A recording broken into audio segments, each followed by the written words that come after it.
Бақсан, шау шапты, шау!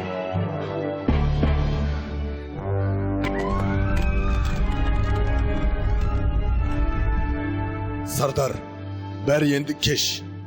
Олым саған аманат. Тұяғымды құтқар. Ер жетіп жігіт болса, кегімді қайтар.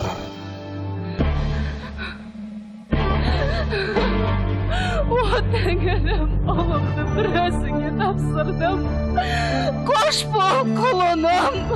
Жылдам, алып кет баламды.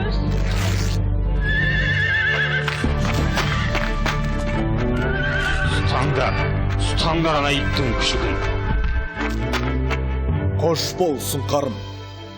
Енді ұлыма серік бол.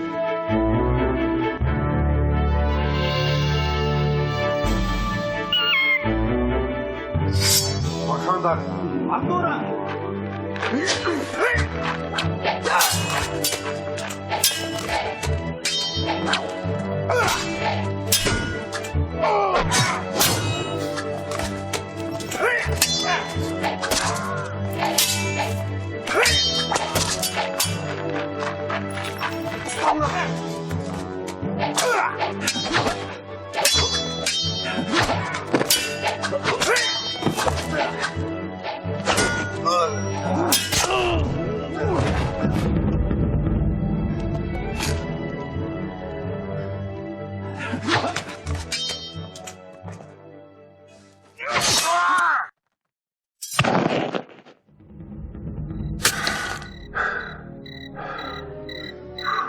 Қалай балам, аман мısın?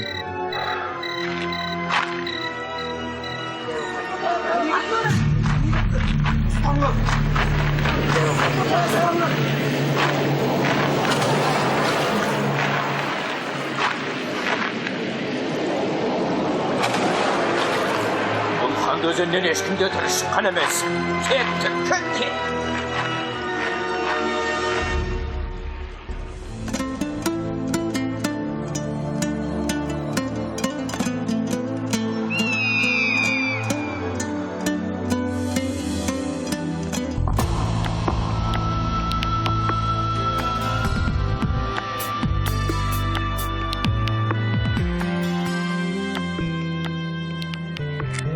Сардар аға, сіз маған менің барыс таңбалы бойтұмарым жайлы айтып беріңізші. Балам, сенің жетінші бабаң Бөріхан, жүрек жұтқан батыр, әрі аңшы болған. Күндердің бір күнінде Бөріхан осы Шабағлы тауының басында арқар аулап жүріп, барыстың өңгөріне тап болады. Балаларына жем іздеген барыстың жоқтығын білген бе, алпыс құлаш аждақар жылан аландарды жұтпақшы болғанда, Бөріхан алмас қылышпен айдақардың басын шауып түсіреді. Сол кезде келіп үлгерген қанатты барысты көрген батыр да таңғалып қарап қалады. Аландарын құтқарып қалған батырға барыс тіл қатады. Ей адамзат, мен енді саған өмір бақи қарыздармын. Осы айдақар менің аландарымды жылда жалмап кетуші еді. Ата жауымды сен өлтіріп, ұрпағымды аман алып қалдың. Мен де сенің жетінші ұрпағыңа дейін қызметіңе әзірмін. Басыңа қиын қыстау күн түссе, көмектесем де осы бойтұмарды сенің бабаңа табыс етеді. Міне Сауран, сен Бөріханның жетінші ұрпағысың. Әкеңнің аманаты да менің мойнымда. Қанатты барыстан көмек сұрар кез келді. Бірақ сенің әлі қабырған қатпаған. Батыр болып өсемін десең, бүгіннен бастап өзіңді жауынгерлікке баулаймын. Мен де батыр болғым келеді.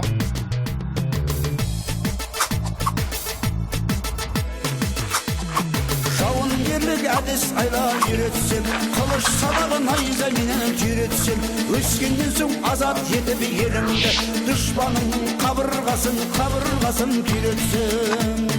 Құралайды көзге атар мергендер, оқ жонады әке көзін көргендер. Сен де балам батыр болып өсерсің, батыр болар ертең саған ергендер.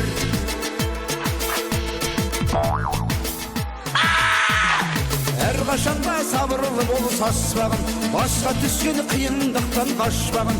Батыр болып өсем десең сен ертең, әр күніңді жаттығудан бастағын.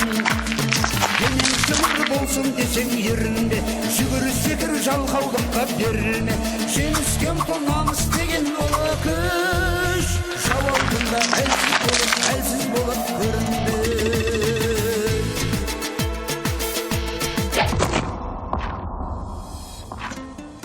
Міне Сауран, сенің қанатты барысқа барар уақытың келді. Тәңірім шарлықап, жолың болсын.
Адам баласы, сені бұл жерге не айдап келді? Мен Бөрханның 7-ші ұрпағымын. Есімім Сауран. Бабама берген уәдең бойынша келіп тұрмын. Иә, бабаңның алдында қарыздармын. Не мұқтаждығың бар, Сауран?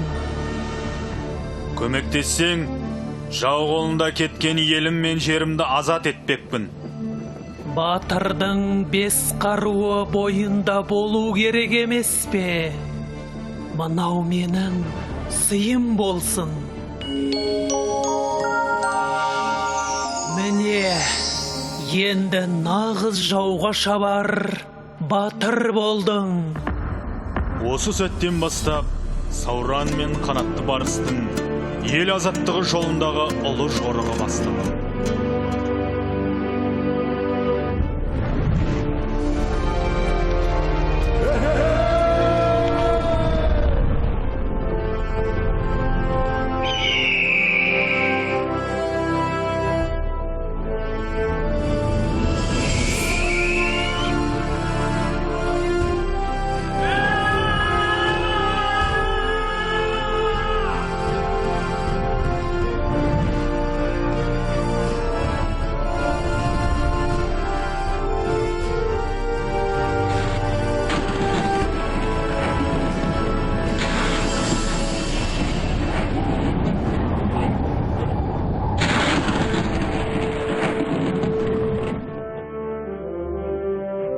Бұл қамал сенің жеріңді шауып, еліңе қасірет әкелген қара түнек батырдың шаһары. Атына заты сай, залым қаннан талай ел зардап шегіп, менмін деген батырлар ажалын осы жерден тапқан. Сол батырлардың бас сүйектерін қара түнек әдейі көз қылып іліп қойған. Енді мен оның басына қара түнек орнатам. Жарайсың, жігітім. Ал енді мені мұқият тыңдап ал. Сенің еліңе қара түнек неге түнде шабуыл жасағанын білесің бе? Себебі ол түн баласы, түнде оны бүкіл қара күштер қолдап, қара ниетін жүзеге асыруға көмектеседі. Сондықтан да ай толған кезде оны жеңу мүмкін емес. Бірақ Сауран, сен де осал жігіт емессің. Менің саған берген қалқаным мен сенсерім жай қарулар емес. Ұлыстың ұлы күні, күн нұрына малынып, ай жүзіне шыңдалған қысқа сенсерің жауға шапқанда 40 кез ұзарады. Ал менің бейнем бедерленген қалқан, сенің жеті бабаңның баталары дарып, періштелердің дұғасымен қапталған. Бұл қалқан сенің қорғаушың, әрі қолдаушың болады.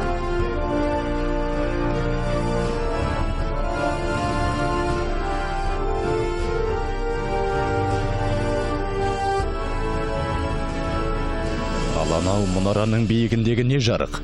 Ол қара түнектің қызы, ай десе аузы, күн десе көзі бар, ай сұлудың тұрағы. Көркіне ақылы сай, қыз әкесінің залымдық істеріне наразылық білдіріп, сол мұнарада оқшау тұрады. Сен мұның бәрін қайдан білесің? Мен тау қожайынымын. Бұл өлкенің жаңалықтарын маған жүйткіген жел жеткізеді. Тау қырандарынан бастап, түз тағыларына дейін, бүкіл жан жануарлар менің алдымда бас иет. Сондай сұлу, тар қапаста қамалып отыра бере ме? Жоқ, ай нұрынан жаралған Айсұлу өзінің құйрық жалы төгілген ақ бозатымен әр түні үркер ауғанда қамал сыртына серуенге шығады. Оны екі жағынан екі қағлан күзетіп жүреді. Олар қызға тірі жанды жуытпайды. Жарайды. Алыс жолдан келдік емес пе? Таң атқанша тынығып алайық.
Tez arada mülekesiz kempirdi жеткізіңдер.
қиын болғалы тұр. Қамыңды жасап, қимылдамасаң, ажалың алыс емес. Ей Тары, кәрім ұстан, мені жеңетін жау әлі туған жоқ. Қаншама батырсынған жандардың бастары әне ілулі тұрған жоқ па? Сымды бұлай жорғаны үшін сен де басыңнан айырыласың. Жетер енді 300 жыл жасағаның. Күлкіңді тыя алмай қалма, қара түнек. Сен шақырдың, мен шындықты айттым. Менің басым, неге керек өз басыңды ойла. Тағы да айтам, қапы қалма. Жарайт. Маған десең мың жаса, мыстан. Шынында сенің басыңнан гөрі маған сол бастың ішіндегі ақылың керек болып тұр ғой. Не айтасың? Солай ма? Басымды қимағаның, мені сыйлағаның. Жауың оңай емес. Біз оны айламен алмасақ, күшпен жеңе алмаймыз.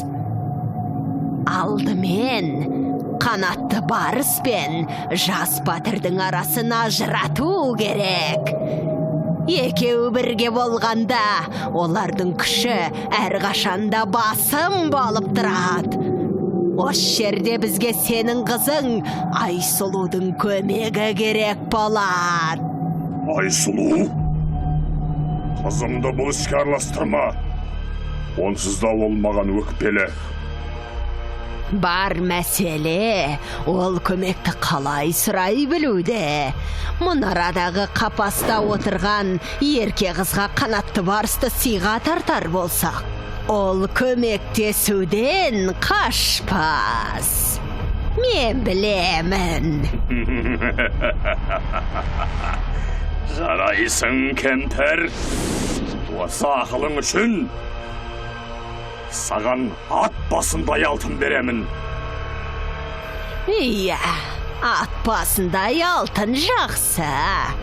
Тек енді қызыңды көндіре алсақ. Жас қызды алдап көндіре алмасаң, несіне мұстан болып жүрсің?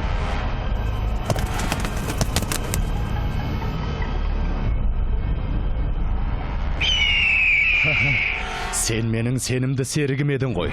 Сонау мұнарадағы Айсұлудың тұрағын көріп қайтшы.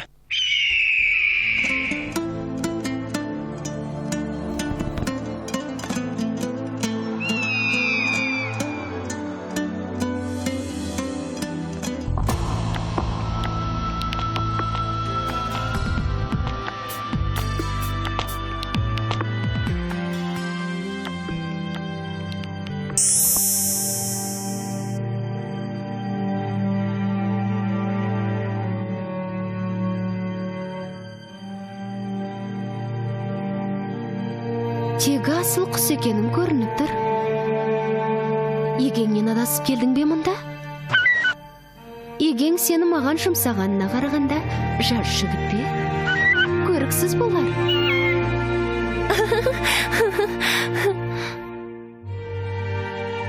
Жарайды. Сендей асылды ақылды құс төресінің егесі де жаман жігіт болмаса керек. Оған мына кестелі орамалда барып бергейсің. Мен әр түні үркер ауа қамал сыртына серуенге шығам.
Сұлу қызға мыңда бір сәлем.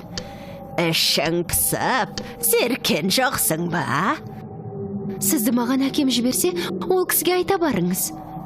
Мен онымен тілдеспеймін, және сіздің азғырғаныңызға да көнбеймін. О, Айсұлу, бір ашуыңды қиенді. Әкеңе өкпелекеніңді білем, бірақ қандай әке өз перзентін жек көреді. Әкең саған ғажайып бір сый дайындап отыр. Ол қандай сый? Тағы да бір алтын білезік немесе гауһартасты алқа болар. Жоқ, қателестің, Айсұлу.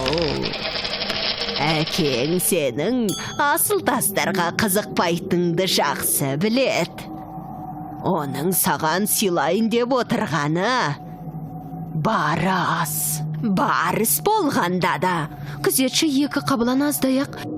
Әкем мені 3-ші барысқа күзетіп қоймақшы ма? Сен түсінбедің, сұлу қыз. Ол жай барыс емес, қанатты барыс. Алғыр, ақылды, өшет, ең бастысы, адамша сөйлей білет. Қанатты барыс, мен бұл қасиетті барыс жайлы естігенмін. Бұл туралы маған кесет оқуды үйреткен тұтқын ханшайым айтқан болатын. Иә, мен оны көргім келеді. Көрерсің, егерде оны қолға түсірсек. Сонда оны әлі қолға түсіру керек пе? Иә, сұлуым. Сондай керемет аңды қолға түсіруге сенің көмегің қажет. Менің?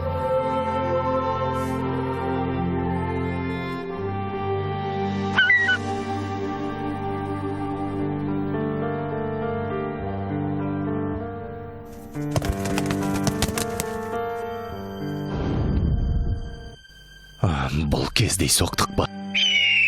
Әлде анашым әлі күнге дейін тірі ме екен? Тірі болса қайда? Осы қамалдың қай жерінде? Қайткенде де бүгін түн ауа Айсұлуға жолығып, мән жайын сұрап білу керек. Сауран, маған жаңа ғана байғұс қыз жаман хабар жеткізді.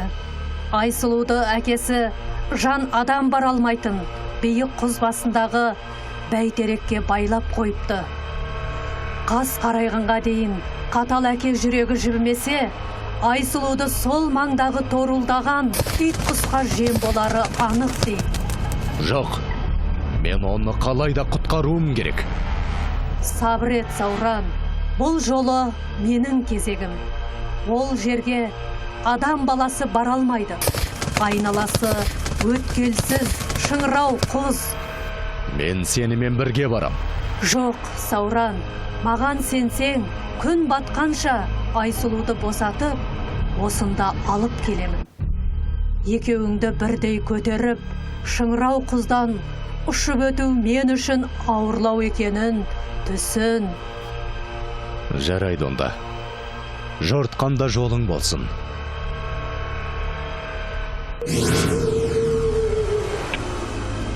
Қайна, қазаны, бұрқанып қайнасын, отпен бірге ойнасын, жауыздыққа тоймасын, сүф, сүф.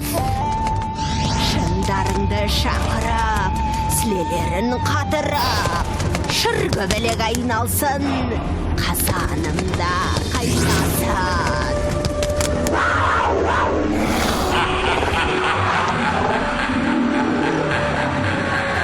Сұңқарым, мұна бойтұмарды Айсұлу көрсе, қанатты барыстың да біздің ортақ досымыз екенін түсінер. Әлі хал.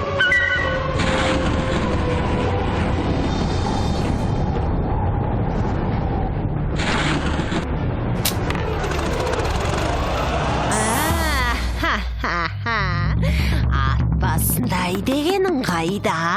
Мынау жаңа туылған құлынның басындай ғана емес пе? Құлыншақ өскенде ат болмай ма? Төріңнен көрің жақын тұрғанда, саған алтын неге керек? Я, қызым, кел. Уәдеңді орындап, маған деген сыйыңды берсеңші. Әлгі мысықты ма? Иә, мен оны көргім келеді. Еркіндігінен айырылған ол қазір ызалы ғой. Сені тырнап алар. Оны біраз жуастап, қолға үйретейік. Сонан соң ала ғой. Тағы да уәдеңді бұздың ба, әке? Сенің әкең сөзге тұруға келгенде әлсіз болып тұр. Жап аузыңды, кәрімістан!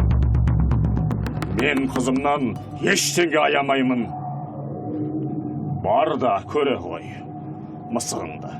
Бірақ алуға асықпа.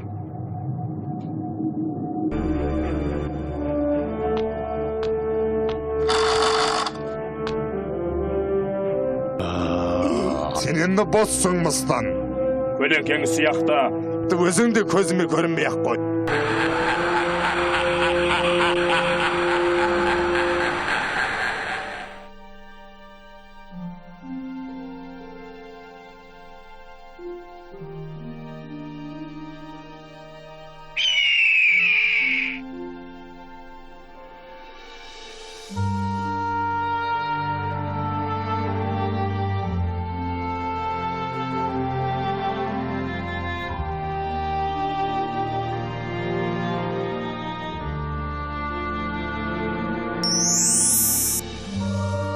Мен де түсіндім сұңқар. Егеңе айта бар. Мен қанатты барысты құтқарамын.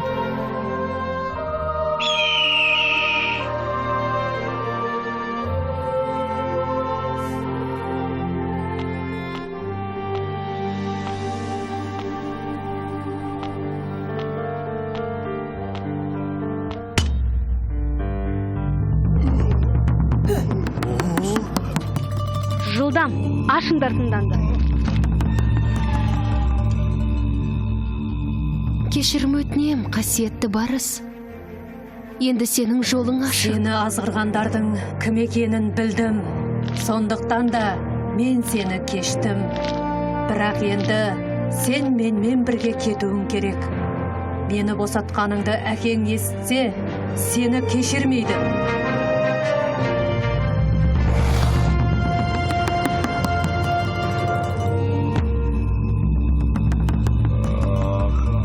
Кеткені қалай?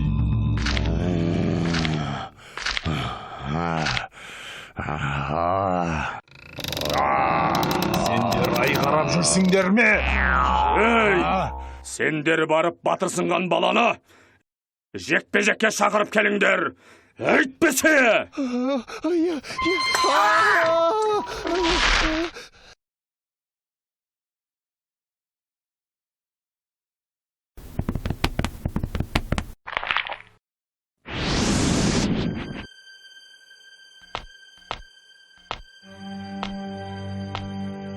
Келдің бе, барысым?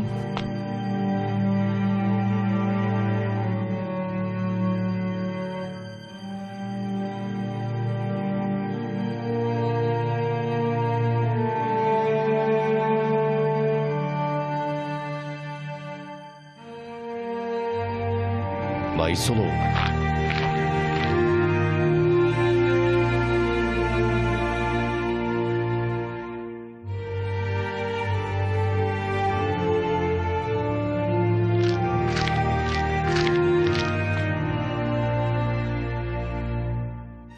Сауран, сенің анаң тірі. Оны менің әкем өзгелермен бірге қапаста ұстап отыр.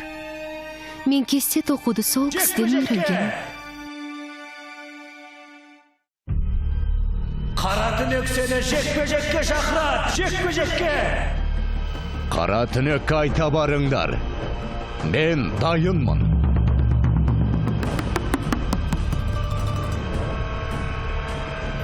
Бүгін кешке айт олады. Сол себепті әкем сені жекпе-жекке әдейі шақыруда. Саған өте қиын болғалы тұр, Сауран. Айсұлу, елім мен жерімді анамды азат ету жолында құрбан болсам, арманым жоқ. Бірақ Сені кездестірген соң, менің өмірге деген құштарлығым арта түсті. Сондықтан мен жеңем. Жарайсың, Сауран. Мен де сенен осыны күткен едім.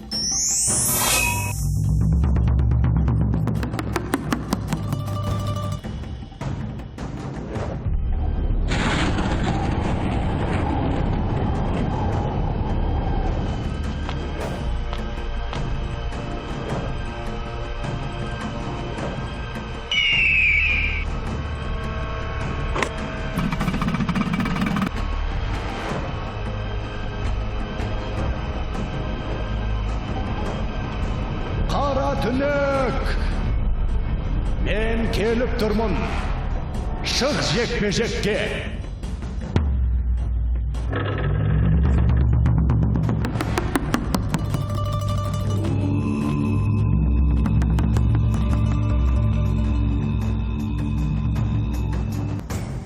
Ей!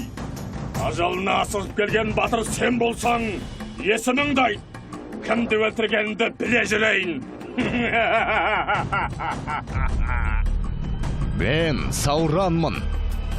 Ал сен менің елімді шауып, әкемді өлтірген жауызсың. Сенген айың анау болса, соңғы рет қарап ал. Ертеңгі туған айды сен көрмейсің.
Сауран қазір қара түнекпен жекпе-жекке шығуда. Ал талай елді қан қақсатқан қара түнектің ай толған кезде ерекше басым болатынын білесің ғой. Менің сенен сұранарым, бұлттарыңды айдап, айдың жүзін жасыр. Менің батыр досыма көмектес.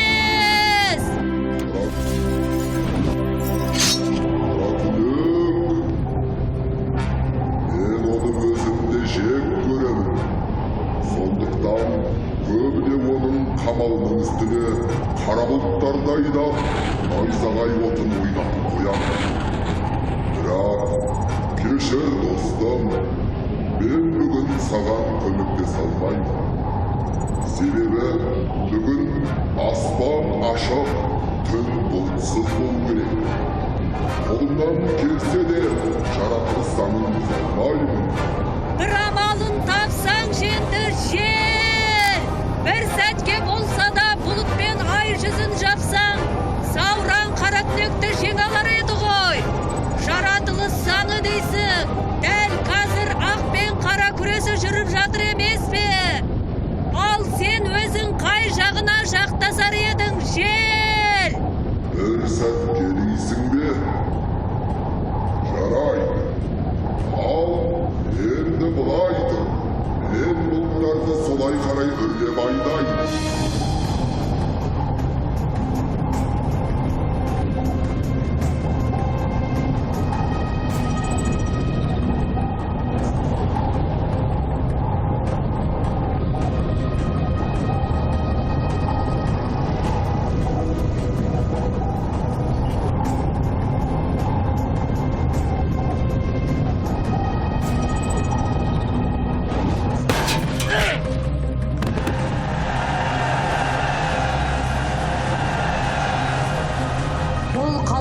Сенің қорғаушың, әрі қолдаушың болады.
анашым.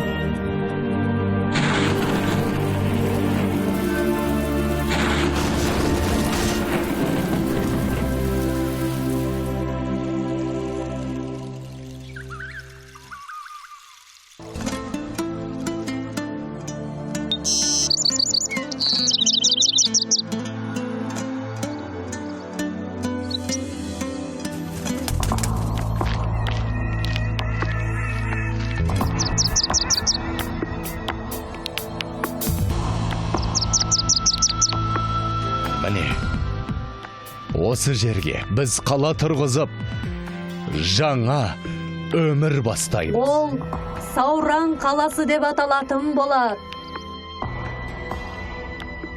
Ал достым, сенмен қоштасар сәт келді. Мен сенің елін ақылмен басқаратын әділ хан боларыңа сенімдімін.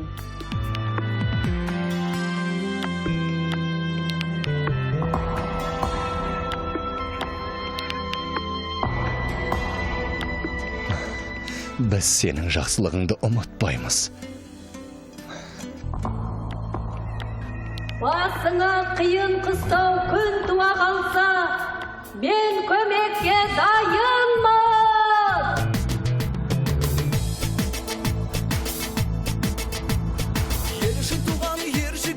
Барысым, менің ұрпақтарым өзіңді қастер тұтып өтеді. Ал сенің бейнең, менің туымда алтын жіппен бедерленетін болады.